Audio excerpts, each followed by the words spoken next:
Hello दोस्तों, नमस्कार। मैं इंजीनियर अश्विनी सिन्हा एक बार फिर आप सभी का अपने इस यूट्यूब चैनल पर वेलकम करता हूं।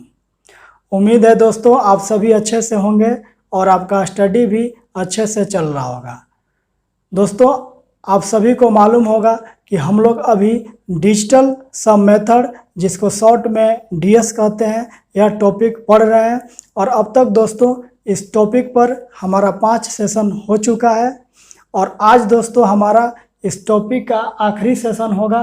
तो दोस्तों एक बार फिर आप सभी से मेरा ये रिक्वेस्ट रहेगा कि यदि आप उन सभी पिछले सेशनों को नहीं देखे हैं तो सबसे पहले आप उनको देख लें। उनका लिंक हम डिस्क्रिप्शन बॉक्स में दे देंगे ताकि चीज़ें बिल्कुल आपको सीक्वेंस में समझ में आए। उसके बाद ही दोस्तों आप इस वीडियो को देखिए। तो दोस्तों आइए हम यह सेशन स्टार्ट करते हैं। और दोस्तों आप बिल्कुल इस सेशन को अंत तक देखिए क्योंकि यह आखिरी सेशन है, ताकि फिर आपको लाइफ में कभी इस टॉपिक पर कोई वीडियो या कोई काम करना ना रहे। आइए दोस्तों क्वेश्चन नंबर 1 स्टार्ट करते हैं। क्वेश्चन नंबर 1 में दिया है एक कुर्सी की कीमत 350 रुपये अंकित की गई, जिससे 2 लगातार छूट 25% और 10% पर बेच दिया गया। तब कुर्सी का विक्रय मूल्य ज्ञात करो। तो दोस्तों जो कुर्सी का कीमत है वह 350 रुपया अंकित की गई है। मतलब हमारा अंकित मूल्य, जिसको हम लोग मार्क प्राइस बोलते हैं, वह दिया है 350 रुपये।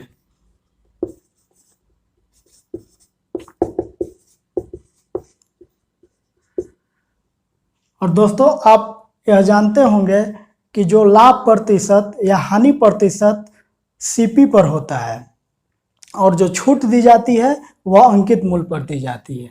तो अंकित मूल्य पर इस 2 छूट के बाद जो कीमत आएगा वही हमारा विक्रय मूल्य होगा।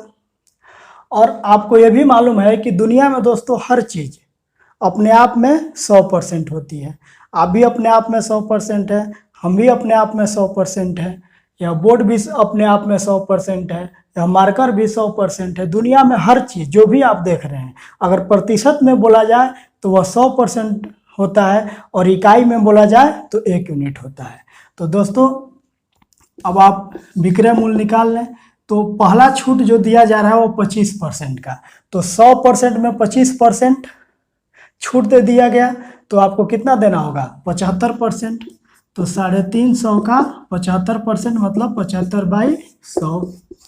और जो दूसरा छूट है वह 10% का है।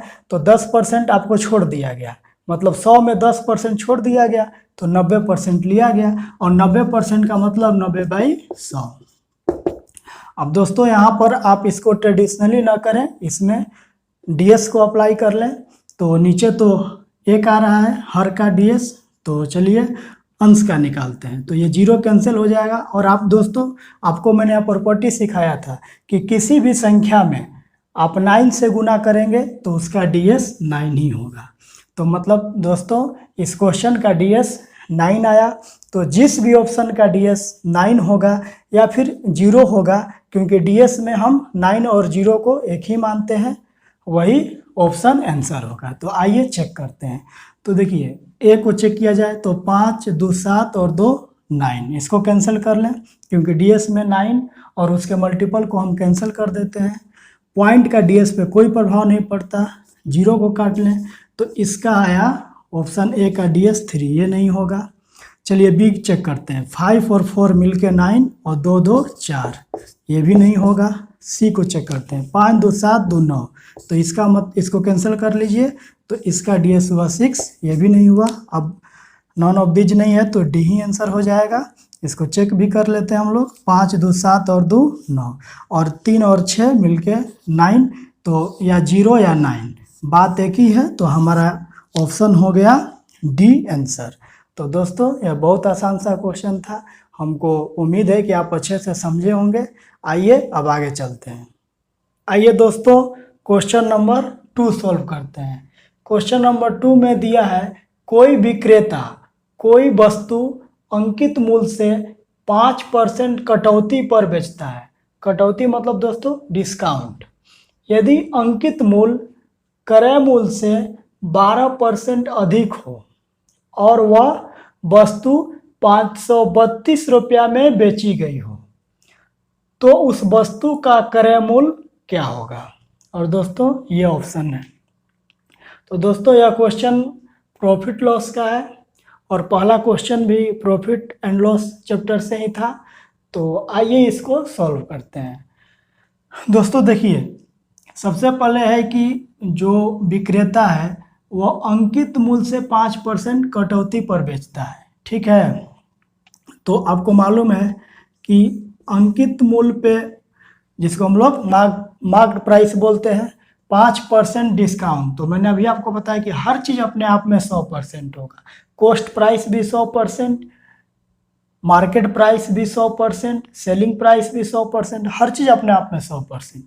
तो 5% डिस्काउंट होगा 100% में, तो कितना लेगा 95%। और 95% का मतलब दोस्तों होगा 95/100। तो अब देखिए, अब जैसे ही आप अंकित मूल्य पर जो छूट के बाद जो राशि होगा, जो कीमत होगा, जो प्राइस होगा, वही हमारा सेलिंग प्राइस होगा। और सेलिंग प्राइस दोस्तों कितना दिया हुआ है 532 रुपया, ठीक है। अब देखिए एक चीज और इस क्वेश्चन में बोला है कि जो अंकित मूल्य है वह क्रय मूल्य से 12% अधिक है, ठीक है।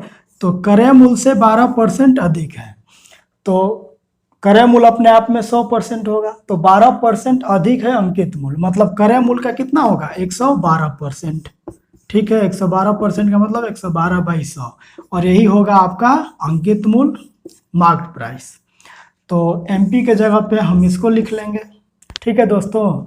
तो ये आप यहाँ पर इस चीज़ को पुट करिए तो हो जाएगा CP गुने 112/100 गुने 95/100 और बराबर ये आ जाएगा 532, जो कि हमारा सेलिंग प्राइस दिया हुआ है। अब आपको यही CP कैलकुलेट करना है, तो आप दोस्तों यहाँ DS लगा लीजिए, ठीक है। तो यहाँ पर नीचे तो 1 आ गया, ठीक है। तो CP बराबर हमारा हो जाएगा 532 बटे में 112 गुने 95। तो देखिए यहाँ पर ये 9 को कैंसिल कर लें तो ये हुआ 5 और 2 1 3 1 4, इसका आ जाएगा DS 4। तो 5 के 20, 20 का मतलब 2, और ऊपर आ गया 5 3 8 2 10, 10 का मतलब 1, ठीक है। तो आपको मैंने सिखाया था कि जैसे ही हर में आपका 2 आ जाए तो हमें ये कोशिश करना है कि हर का DS क्या हो जाए 1 हो जाए। तो ऊपर नीचे हमें क्या करना होगा 5 से गुना करना होगा, तो ये हो गया 5 और नीचे बन जाएगा 1। मतलब दोस्तों इस क्वेश्चन का DS हमारा क्या आया 5। तो जिस भी ऑप्शन का DS 5 होगा वही हमारा आंसर होगा। तो ये देखिए 5 2 7 7 5 12, और 12 का मतलब दोस्तों क्या हो जाएगा, फिर इसके अंकों को जोड़ेंगे तो 3, तो ये हुआ नहीं। यहाँ पर 5 5 10, और 10 का मतलब 1, ये भी नहीं हुआ। और यहाँ देखिए 500 है, ये 0 कैंसिल हो जाएगा दोनों, तो 5। तो ये हमारा C ऑप्शन हो जाएगा, और इसका DS 7 है, तो ये भी नहीं हुआ। तो इस क्वेश्चन का आंसर हुआ C, ऑप्शन नंबर C। अब जरूरी नहीं है कि हर क्वेश्चन में DS लग ही जाएगा, ये मैं कभी नहीं बोलता हूँ कि हर क्वेश्चन DS से ही सॉल्व हो जाता है, तो फिर तो और भी कुछ पढ़ने की ज़रूरत ही नहीं है। एक DS पढ़ लिए और फिर हो गया सिलेक्शन, ऐसा नहीं होता है। मैंने आपको बार बार इस चीज़ को समझाया है कि हाँ DS एक आपका टूल है। अब आप खुद समझो, जो मैकेनिक होते हैं उनके पास ऐसा नहीं कि कोई एक ही टूल होता है, ठीक है, बहुत सारे टूल होते हैं। तो DS भी आपका एक टूल है जो जहाँ भी लगेगा आप सेकंडों में, अभी ये क्वेश्चन सोल्व हो गया, ठीक है। लेकिन आपको ये कोई ज़रूरी नहीं है कि आप अब हर क्वेश्चन DS से ही हो जाएगा, क्योंकि आपको मैंने बताया था कि 2 ऑप्शन अगर कहीं मैच हो जाए, 2 ऑप्शन का DS मैच हो जाए, या फिर नॉन ऑफ दीज हो आ जाए, या फिर आपका वैल्यू एक्यूरेट में ही केवल DS लगता है, अप्रोक्सीमेट में नहीं लगता है। हर चीज़ आपको मैंने समझाया। दोस्तों कुछ लोग इस क्वेश्चन को रेशियो मेथड से भी सॉल्व करते हैं। आइए हम भी आपको समझाते हैं रेशियो मेथड से इस क्वेश्चन को। देखिए इस क्वेश्चन में क्रय मूल्य, अंकित मूल्य और विक्रय मूल्य, ये 3 चीज का यूज हुआ है। आप यहाँ पर लिख लें CP, यहाँ लिख लें MP और यहाँ SP। तो दोस्तों आप अंकित मूल्य को मान लीजिए 100 यूनिट, ठीक है। तो आपको मालूम है कि डिस्काउंट अंकित मूल्य पर ही दिया जाता है, तो अब 5% का डिस्काउंट, और इस पे जो डिस्काउंट होगा वही हमारा SP होगा। तो 5% का डिस्काउंट चूँकि क्वेश्चन में बोल रहा है, तो ये कितना हो जाएगा, 5% का इस पे डिस्काउंट होगा, तो ये हो जाएगा दोस्तों 95 यूनिट, ठीक है। अब देखिए, अब यहाँ बोल रहा है कि यदि अंकित मूल्य क्रय मूल्य से 12% अधिक हो, तो मान लेते हैं कि क्रय मूल्य हमारा 100 यूनिट है, तो दोस्तों अंकित मूल्य कितना हो जाएगा, 12% अधिक, तो 100 यूनिट का 12%, 12 यूनिट होगा तो 12 अधिक होगा, तो ये हो जाएगा 112 यूनिट, ठीक है। अब आप करिए क्या कि यह रेशियो में है, तो इसको छोटा कर लें, तो इसको काट लीजिए 5 से, तो ये हो जाएगा 19 पचे 95 और 20 पचे 100। इसे भी दोस्तों छोटा कर लेते हैं, तो इसको 4 से काट लेते हैं, 25 चौके 100 और ये हो जाएगा 28 चौके 112, ठीक है। तो अब देखिए दोस्तों, अब एक वस्तु का एक ही अंकित मूल्य होगा, तो यहाँ पर देखिए 20 है और यहाँ 28 है, तो इसे तो हमें बराबर करना होगा, ठीक है। तो बराबर करने के लिए क्या करेंगे, 20 और 28 का आप एलसीएम लें, तो हो जाएगा 140, ठीक है। किसी भी चीज़ को बराबर करने के लिए, दो चीज़ को बराबर करने के लिए उसका हम एलसीएम लेते हैं, और ये एलसीएम आ जाएगा 140। तो देखिए, अब इसमें आप 7 से गुना कर दें तो ये भी 140 होगा, और 28 में आप 5 से गुना कर दें तो ये भी 140 होगा। तो अब हमारा ये MP बराबर हो चुका है। अब देखिए, जैसे ही आप यहाँ 7 से गुना किए तो ऊपर यहाँ भी आपका 7 से गुना करना होगा, ताकि आपका ये जो 20 और ये जो आपका रेशियो है MP और SP का, वो मेंटेन रहे। अब देखिए, यहाँ जैसे ही आप 5 से गुना किए तो यहाँ भी आपको 5 से गुना करना होगा, क्योंकि CP और MP का जो रेशियो है वो मेंटेन रहे, ठीक है दोस्तों।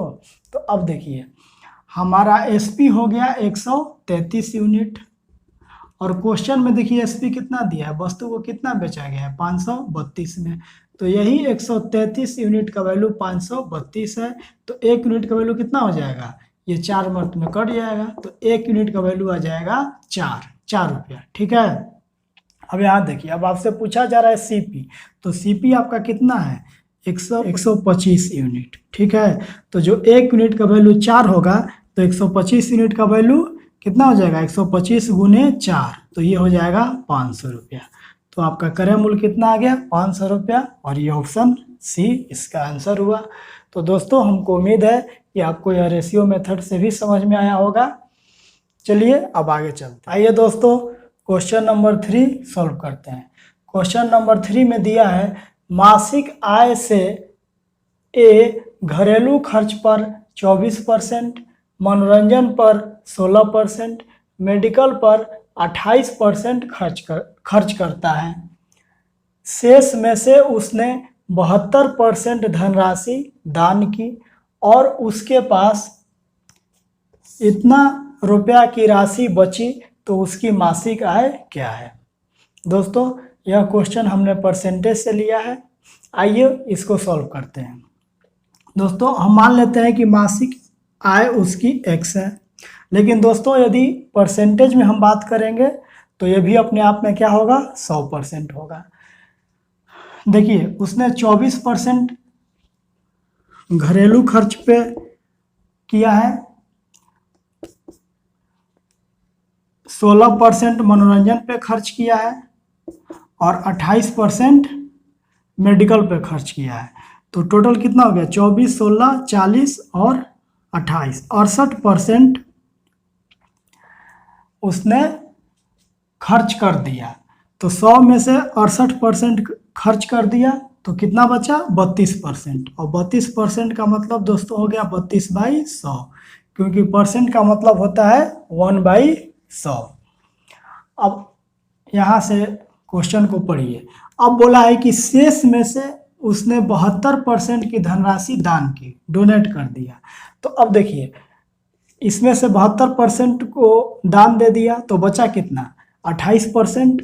तो 28% का मतलब हो जाएगा 28/100। और अभी भी उसके पास इतना रुपया बचा, तो अब ये इस राशि के बराबर हो जाएगा जो कितना है 2403.52। अब दोस्तों आप मुस्कुराते हुए इस क्वेश्चन में डीएस अप्लाई कर लें। तो देखिए ये तो 1 हो गया नीचे, ठीक है। यहाँ देखिए 8 2 10, 10 का मतलब 1, और ये 3 और 2 मिलके 5, तो ये हो गया 5x बराबर, यहाँ देखिए 4 3 7 2 9, इसको कैंसिल कर दें, 0 और पॉइंट को कैंसिल कर दें, तो बचा कितना 5 2 7, तो x बराबर हो गया 7/5। अब जैसे ही फ्रैक्शन का डिनोमिनेटर नीचे 5 हो तो क्या करना होता है, ऊपर नीचे 2 से गुना करना होता है। तो ये हो गया 7 दूनी के 14, 14 का मतलब 5 है, नीचे तो 1 हो जाएगा।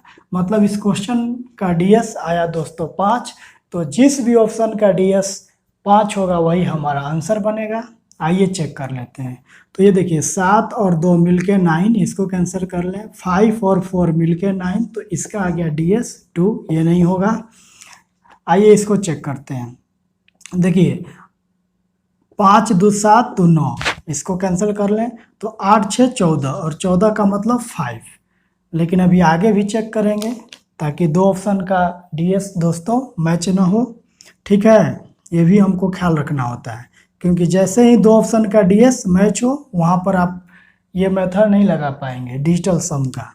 तो देखिए 5 2 7 2 9, इसको कैंसिल कर लीजिए, 6 5 11, और 11 का मतलब 2, तो ये भी नहीं हुआ। यहाँ देखिए 9 कैंसिल कर लें, 5 2 7 2 9, ये कैंसिल हो गया तो बचा 3, ये भी नहीं हुआ। तो ये हुआ ऑप्शन नंबर बी, और हमारा आंसर हुआ। आइए दोस्तों अब आगे बढ़ते हैं। हमें उम्मीद है कि आप सारे क्वेश्चन को अच्छे से समझ रहे होंगे और यह सेशन आपको काफ़ी अच्छा लग रहा होगा। आइए अब आगे बढ़ते हैं। आइए दोस्तों क्वेश्चन नंबर 4 सॉल्व करते हैं। क्वेश्चन नंबर 4 में दिया है a बराबर x के पावर 8 माइनस 1 बाई x के पावर 4 प्लस 1, कॉमा b बराबर y के पावर 4 माइनस 1 बटे में y के पावर 2 प्लस 1। इफ x बराबर 2, y बराबर 9, then find a square plus 2ab plus ab square. दोस्तों इस तरह के क्वेश्चन अलजबरा चैप्टर में रहते हैं और इस तरह क्वेश्चन काफ़ी आते हैं एग्जाम में। और दोस्तों आपके पास अब डीएस का कॉन्सेप्ट है, बहुत सारे बच्चे इसमें सोचते रहेंगे कि हम क्या करें, इसको कैसे तोड़ें, और तब तक आप डीएस को अप्लाई करके सेकेंडों में आंसर ला दीजिएगा। तो आइए इस क्वेश्चन को सॉल्व करते हैं। देखिए x बराबर 2 दिया है, तो आप इसमें पुट कर लें, तो a बराबर हो जाएगा 2 के पावर 8 माइनस 1, और यहाँ पर हो जाएगा 2 के पावर 4 प्लस 1। तो दोस्तों देखिए 2 के पावर 8 को हम लिख सकते हैं 2 के पावर 4 होल स्क्वायर, क्योंकि दोस्तों 2 के पावर 4 गुनी 2 के पावर 4 करिएगा तो जब बेस सेम हो तो गुना में पावर जुड़ जाता है, तो ये हो जाएगा 2 के पावर 8, ठीक है। ऐसा हम क्यों कर रहे हैं आपको समझ में आ जाएगा। और ये 1 का आप होल स्क्वायर लिख ही सकते हैं। यहाँ देखिए 2 के पावर 4 प्लस 1 बटे, अब देखिए ये हो गया a square minus B square, आपने पढ़ा होगा ये होता है a minus B into A plus B. तो दोस्तों इसको तोड़िएगा तो ये हो जाएगा 2 के पावर 4 माइनस 1 और 2 के पावर 4 प्लस 1, और बटे में 2 के पावर 4 प्लस 1। तो दोस्तों ये कैंसिल हो जाएगा, 2 के पावर 4 का मतलब 16, 16 माइनस 1 गया तो आ गया 15, और 15 का मतलब दोस्तों डीएस में होता है 6। अब इसी तरह से दोस्तों आप y का वैल्यू रख लीजिए, y का वैल्यू क्वेश्चन में 9 दिया है, तो b बराबर देखिए b का भी डीएस निकाल लीजिए क्या आता है। तो y के पावर 4 माइनस 1 और बटे में दिया है y के पावर 2 प्लस 1। तो देखिए यहाँ पर y के जगह पे 9 है, तो 9 के पावर 4 माइनस 1 बटे में 9 के पावर 2 प्लस 1। अब दोस्तों आपको मालूम है कि 9 को चाहे जितना बार भी गुना करें, ठीक है, 9 का मल्टीपल ही होगा, और 9 के मल्टीपल का डीएस 9 ही होता है। तो 9 माइनस 1 और बटे में हो जाएगा 9 + 1, तो ये हो जाएगा 8 और ये हो जाएगा दोस्तों 10, 10 का मतलब 1। तो मतलब दोस्तों ए का डीएस आया 6 और बी का डीएस आया 8। अब इसको दोस्तों आप क्वेश्चन में रख लीजिए। तो देखिए ए स्क्वायर, तो 8 का ये ए हमारा 6 आया है, तो ये देखिए 6 का स्क्वायर प्लस 2ab, तो ये हो जाएगा 6 और b है 8 और फिर है 6 गुने यहाँ पर ए बी स्क्वायर है तो 8 का स्क्वायर हो जाएगा। तो दोस्तों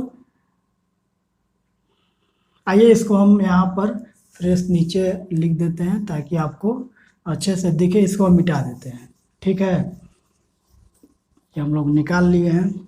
देखिए a बराबर 6 है तो ये हो जाएगा 6 का स्क्वायर, 2a 6 और b हमारा आया है 8 और प्लस a हो जाएगा 6 और b हो जाएगा 8, तो ये ab स्क्वायर है तो ये हो जाएगा। अब देखिए ये हो जाएगा 6 का स्क्वायर 36 और 36 का मतलब दोस्तों क्या हो गया ds, 36 का ds 9 हो गया, तो इस 9 को हम कैंसिल कर देते हैं। ठीक है, अब ये आगे देखिए 6 दूनी के 12 और 12 का मतलब 3 और 3 में 8 से गुना करिएगा तो 8 के 24 और 24 का मतलब दोस्तों हो गया 6। ठीक है, और प्लस यहाँ देखिए 8 8 64, 8 का स्क्वायर है तो 64, 64 का मतलब 10, 10 का मतलब 1, तो ये भी हो गया 6, तो 6 6 12 और 12 का मतलब दोस्तों 3, मतलब क्वेश्चन का डीएस हमारा 3 आया, तो वही हमारा आंसर होगा जिसका ऑप्शन का डीएस भी 3 होगा। ठीक है, तो आइए चेक कर लेते हैं। ये 9 को कैंसिल करिए, 8 और 1 मिल के 9, इसका डीएस हो गया 7, ये नहीं होगा। ये 9 कैंसिल कर लें, 8 6 14, 14 2 16, 16 5 21 और 21 का मतलब 3। चलिए आगे भी चेक करेंगे, तो ये 9 कैंसिल हो गया, 5 और 4 मिल के 9 ये कैंसिल हो गया, तो ये हो गया 4, ये भी नहीं होगा, इसका डीएस 4 आया सी का। ये 9 कैंसिल हो गया, ठीक है, 6 4 10 और यहाँ पर 5 और 4 कैंसिल कर लीजिए मिल के 9, तो 7 6 13 और 13 का मतलब 4। तो चलिए हमारा आंसर हुआ ऑप्शन नंबर बी। तो दोस्तों उम्मीद है कि आप इस क्वेश्चन को अच्छे से समझे होंगे। और दोस्तों आज बहुत ज़्यादा गर्मी है, टेम्परेचर बहुत ज़्यादा है, उसके बाद भी हम फैन ऑफ करके और आपके लिए वीडियो शूट कर रहे हैं। तो दोस्तों आपका भी यह कर्तव्य होता है कि आप इस वीडियो को शेयर करें और ज़्यादा से ज़्यादा लाइक करें ताकि हमें भी मोटिवेशन मिलता रहे और अच्छे अच्छे वीडियो आपके लिए हम लाते रहें। तो आइए दोस्तों आगे बढ़ते हैं। अब आइए दोस्तों क्वेश्चन नंबर 5 सॉल्व करते हैं। क्वेश्चन नंबर 5 में दिया है x के पावर 5 माइनस 8 इंटू एक्स के पावर 3 प्लस 16 इंटू एक्स के power 2 minus 7x plus 1 equal to what if x बराबर 9। तो दोस्तों यह भी क्वेश्चन अलजबरा से है, बाकी आप कोई भी तरीका करेंगे इसको सॉल्व करने में तो काफ़ी समय लगेगा, इसलिए दोस्तों हम लोग इसमें डीएस अप्लाई करते हैं और x के जगह 9 पुट कर देते हैं। तो यहाँ हो जाएगा 9 के पावर 5 माइनस 8, x के जगह पे यहाँ भी हम 9 रख लेते हैं, तो 9 के पावर 3 प्लस 16 और ये हो जाएगा 9 के पावर 2 माइनस 7 गुने 9 प्लस 1। अब इसका आप डीएस निकालें, तो आपको मालूम है कि 9 के मल्टीपल का डीएस 9 ही होगा। ठीक है, माइनस यहाँ देखिए ये भी 9 का ही मल्टीपल है और फिर इस 9 के मल्टीपल में चाहे आप किसी भी संख्या से गुना करें उसका डीएस 9 ही होगा, ये हम लोग समझे थे। यहाँ भी देखिए ये भी 9 ही का मल्टीपल होगा तो यहाँ भी डीएस 9 ही आ गया। यहाँ पर भी 9 है, 9 में 7 से गुना करेंगे तो इसका भी डीएस 9 ही आएगा प्लस 1। तो देखिए ये प्लस माइनस कैंसिल हो गया, ये प्लस माइनस कैंसिल हो गया, बचा 1, मतलब इस क्वेश्चन का डीएस 1। तो वही आंसर होगा जिसका डीएस 1 आएगा जिस ऑप्शन का। तो आइए चेक करते हैं। देखिए 8 और 1 मिल के 9, इसको कैंसिल कर लें, 5 5 10 और 8 18 और 18 का मतलब दोस्तों 9 होता है। ठीक है, तो ये भी कैंसिल हो गया। ठीक है, 0 या 9 डीएस में एक ही बात है। यहाँ देखिए 8 और 1 9 और ये भी 9 कैंसिल हो गया, तो 5 5 10 और 10 का मतलब 1। ठीक है दोस्तों, आइए आगे भी चेक करते हैं। ये 9 कैंसिल हो गया, 8 और 1 मिलके 9 ये कैंसिल, 5 और 4 मिलके 9 ये कैंसिल। तो ये इसका DS 0 हुआ या 9 हुआ, कुछ भी पढ़ सकते हैं। ये 9 कैंसिल करिए, 8 और 1 मिलके ये 9, इसको कैंसिल करिए और 5 3 8, इसका DS 8। तो हम जो कि क्वेश्चन का DS 1 है तो ऑप्शन का भी DS 1 होगा तो ही आंसर होगा। तो ये हो गया B, बाकी कोई नहीं। तो दोस्तों हमको उम्मीद है कि आप इस क्वेश्चन को समझे होंगे। आइए आगे बढ़ते हैं। आइए दोस्तों क्वेश्चन नंबर 6 सोल्व करते हैं। क्वेश्चन नंबर 6 में दिया है निम्नलिखित में से कौन सी संख्या पूर्ण वर्ग नहीं है। पूर्ण वर्ग को इंग्लिश में दोस्तों हम लोग बोलते हैं परफेक्ट स्क्वायर। और आपको मालूम है कि परफेक्ट स्क्वायर क्या होता है। देखिए आपको हम एग्जाम्पल से समझाते हैं। 36 यह क्या है, एक पूर्ण वर्ग संख्या है। क्यों? क्योंकि यह 6 का वर्ग है। 81 एक पूर्ण वर्ग संख्या है। क्यों? क्योंकि यह 9 का वर्ग है। ठीक है, तो वैसी संख्या पूर्ण वर्ग कहलाती है जो किसी न किसी का वर्ग हो। तो दोस्तों अब आपको इन 4 ऑप्शन में से चेक करना है कि कौन सी संख्या पूर्ण वर्ग नहीं है। तो दोस्तों कुछ प्रॉपर्टी आपको हम पहले बता देते हैं, उसके बाद हम लोग क्वेश्चन को सॉल्व करेंगे। देखिए किसी भी पूर्ण वर्ग संख्या के इकाई अंक पर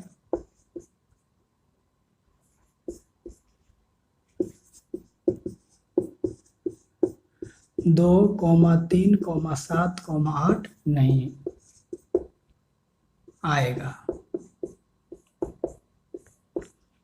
अब दोस्तों अगर दुनिया में कोई भी पूर्ण वर्ग संख्या है तो उसके इकाई अंक पे ये 4 नंबर नहीं आना चाहिए, 2, 3, 7 और 8। अगर ये आ गई तो वो 100% पूर्ण वर्ग, वो 100% पूर्ण वर्ग नहीं होगा। ठीक है, अब आइए कुछ और प्रॉपर्टी हम लोग देखते हैं। किसी भी पूर्ण वर्ग संख्या के अंकों का योग, सम ऑफ डिजिट, 1 होगा या 4 होगा या 7 होगा या 9 होगा। परंतु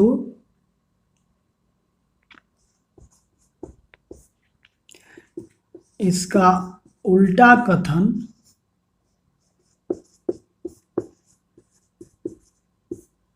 सत्य हो भी सकता है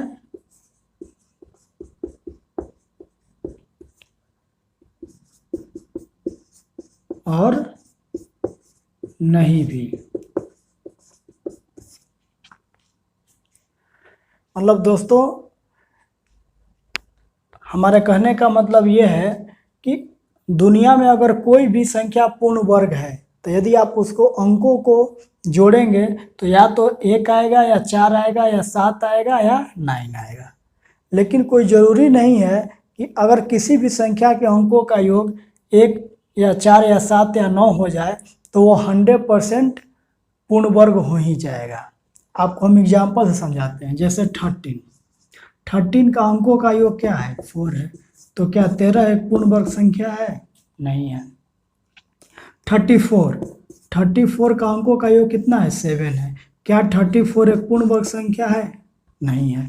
तो यही बोला जा रहा है कि इसका उल्टा कथन सत्य हो भी सकता है और नहीं भी। तो आइए दोस्तों आप ऑप्शन को हम लोग चेक करते हैं कि इसमें से कौन सा आंसर होगा। हमको ये बताना है कि कौन पूर्ण वर्ग नहीं है। तो देखिए 6 और 3 मिलके 9, इसको कैंसिल कर लें।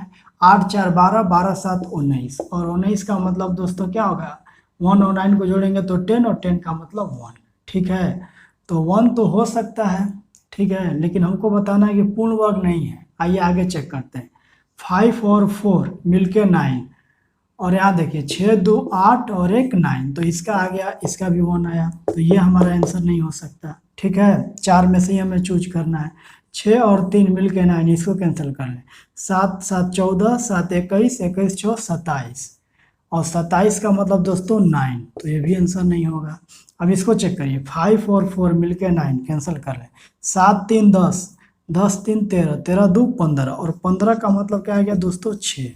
तो देखिए अभी हमने आपको क्या बताया कि पूर्ण वर्ग होने के लिए ये कंडीशन है कि अंकों का योग ये 100% ही होना चाहिए, या तो 1 होना चाहिए, या 4 होना चाहिए, या 7 होना चाहिए, या 9 होना चाहिए, लेकिन इसका कितना है 6 है। तो यही हमारा आंसर है, क्योंकि हमको बताना है कि कौन पूर्ण वर्ग नहीं है, तो ऑप्शन नंबर डी। तो दोस्तों हमको उम्मीद है कि आप यह क्वेश्चन को अच्छे से समझे होंगे, और इस कॉन्सेप्ट को आप हमेशा अपने दिमाग में रखिएगा। और आइए दोस्तों आज का अब हम लोग लास्ट क्वेश्चन करते हैं। आइए दोस्तों आज का लास्ट क्वेश्चन हम लोग डिस्कस करते हैं, और लास्ट क्वेश्चन भी दोस्तों पूर्ण वर्ग के प्रॉपर्टी पर ही है। बोल रहा है निम्नलिखित में से कौन सी संख्या पूर्ण वर्ग नहीं है, और ये ऑप्शन है। तो दोस्तों एक प्रॉपर्टी और रह गया है, किसी भी पूर्ण वर्ग संख्या का दहाई अंक 10 प्लस दहाई अंक हमेशा सम संख्या होता है।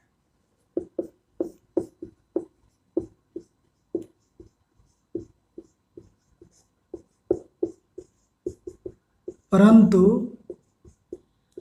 यदि